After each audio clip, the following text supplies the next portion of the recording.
Welcome to NMAX Sival Muthukani. In the video, we will talk about fractions and decimals. Try this. Represent pictorially 2 into 2 power 5 is equal to 4 power 5.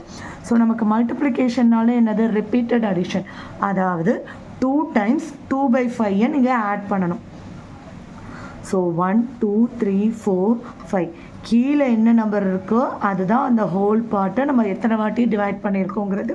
So ஒரு whole பிரிக்கை எடுத்திருக்கேன் rectangle shape, அதை 5 போர்ஷனாக 1, 2, 3, 4, 5 போர்ஷனாக split பண்ணியிருக்கேன். அதுலேயும் 2 போர்ஷன்ஸை நம்ம என்ன பண்ணியிருக்கணும், shade பண்ணியிருக்கணும். So 2 times add பண்ணணும்னா அதனால் நான் 2 டயக்ராம்ஸ் எடுத்திருக்கேன். ஸோ 2 போர்ஷன்ஸை ஷேட் பண்ணியிருக்கணும். 2 டைம்ஸ் இதை ஆட் பண்ணுங்கன்றது தானே. ஸோ இதை ஆட் பண்ண நம்ம என்ன பண்ணலாம், அப்போது ஈக்குவல் டு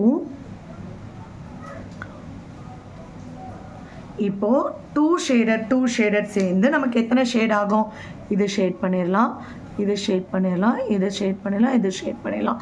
ஸோ அப்போ 2 by 5 ஷேடட் போர்ஷனை ஷேட் பண்ணால் நமக்கு 4 by 5ன்னு ஆயிடுது. ஸோ இதுதான் நம்மளோட ஃப்ராக்ஷன்ஸோட ப்ரெசன்டேஷன். ஸோ அப்போ டினாமினேட்டர் நமக்கு சேமாக இருந்ததுன்னா இந்த இடத்துல நம்ம தெரிஞ்சுக்க வேண்டிய ரூல் என்னென்னா, டினாமினேட்டர் சேமாக இருந்தால் சேம் டினாமினேட்டரை போட்டுட்டு மேலே இருக்க நியூமரேட்டரை ஆடோ சப்ராக்ஷனோ என்ன கொடுக்குறாங்களோ அதை பண்ணிட வேண்டியதுதான்.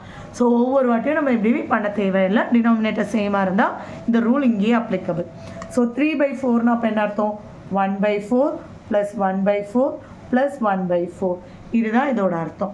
ஸோ அப்போ டினாமினேட்டர் சேமாக இருக்குது, 4 மேலே வச்சிடணும், கீழே வச்சிடணும், மேலே இருக்கிற நியூமரேட்டர்ஸ்லாம் அப்படியே ஆட் பண்ணிட்டீங்கன்னா 3 by 4 அதுதான் சொல்கிறோம்.